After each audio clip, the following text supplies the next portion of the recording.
seriously, the weather in this godforsaken country is...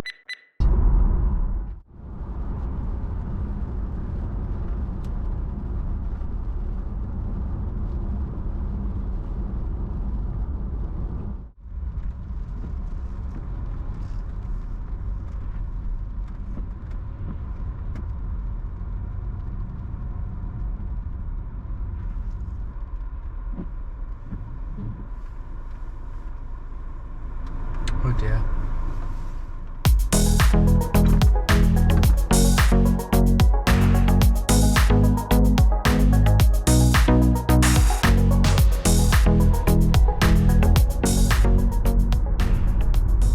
Hello everyone. I'm really sorry for not posting any content recently. I've had a few messages from people asking if I'm still alive. December and January are amongst our busiest times of the year at work, so we have been rushed off our feet. But more significantly, for those people living outside of the UK, we have been absolutely battered by high winds, rain, flooding. So there's been no real flyable days available, certainly where I'm living. Today's the first day where we've had a breach in the clouds and we can see a little bit of blue sky. And I was getting excited about the prospect of going flying, but once again the winds are high and there is some unpleasant weather moving in. So what I thought I'd do is just take this opportunity to visit the airfield, check on the aircraft, which I think is probably going to be in quite a sorry state because I've not been able to get down there to maintain it. Just see what's going on there, maybe take the battery out for charging and take stock of what I'll need to do as soon as the weather improves slightly and work eases off a little, so that I can hit the aircraft hard, get it nice and clean and tidy, and then I think that will be in time for me to fly it across to Luke's Field in Kent, where, as some of you may already know, the aircraft is going to have its new instrument panel placed and a few instruments added. So I'm quite looking forward to that. So the next stop is the airfield. I'll see you there.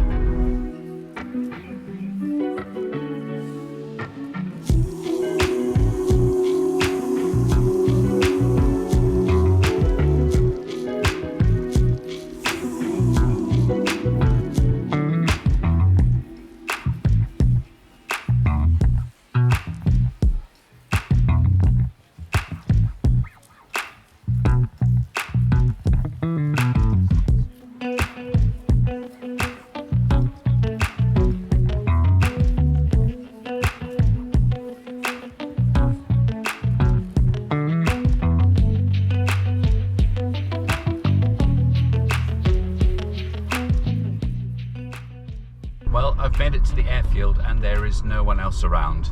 Once again, the weather conditions aren't great. I have to admit that the weather has been so bad that recently even I have actually considered leaving the country. We've looked into New Zealand and Australia just as an exercise of interest.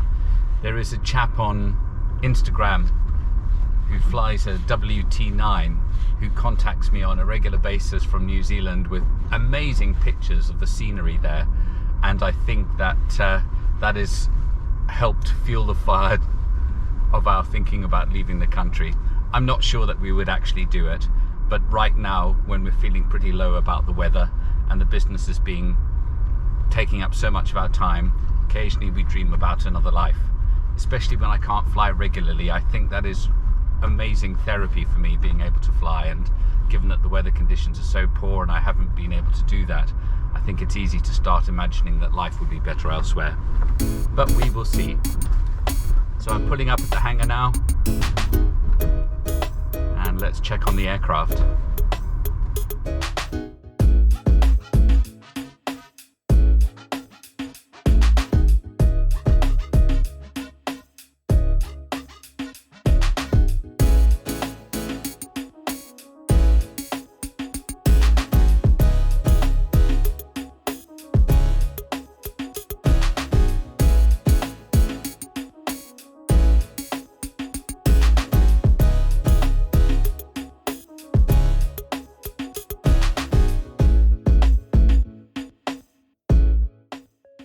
I'm really upset at how bad a condition the aircraft is at the moment.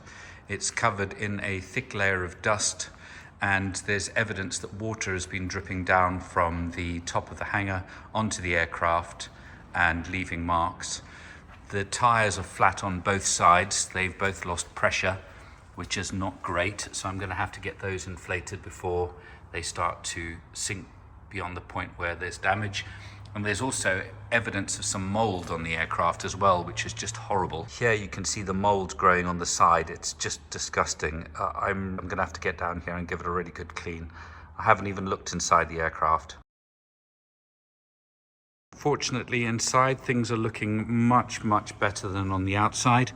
Although there's a bit of grass and mud from usage of the aircraft, there's no evidence of any mold or moisture in here. How it stayed dry in there is just incredible. I really don't know, but it's looking good there, so I feel a little bit more reassured. I'm going to take the battery out and take that home to recharge, and then I'll come back on a different day and give it a good wash and clean. Right, so I've managed to remove all the seats. I've taken the seat pan up, and I've removed the battery, which I'm going to take home and charge. I've also checked around the wiring just to make sure that the mice haven't been at it. This really needs a hoover out and a clean. It's looking disgusting. I've also managed to install a new camera mount, which is hopefully going to be a little bit better than the one that I've been using. The other camera mount is in that position there, which is just at the back of the cockpit. I tried to remove that to reposition it, but that adhesive pad is so tightly bound to the metal that I think I would only end up doing damage to the aluminium to try and remove it. So I've decided just to accept its position because we get quite good footage anyway.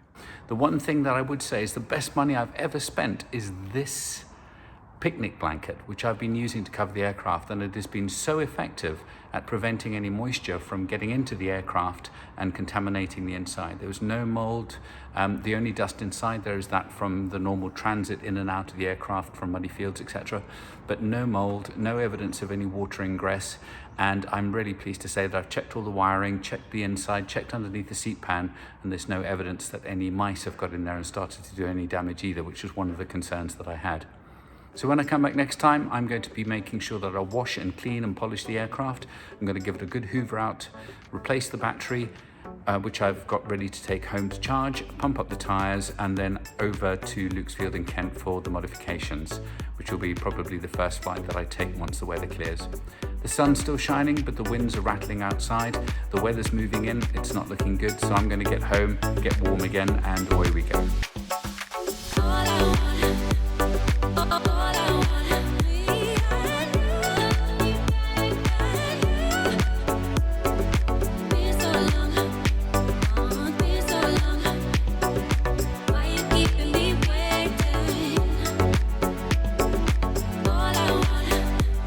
All I want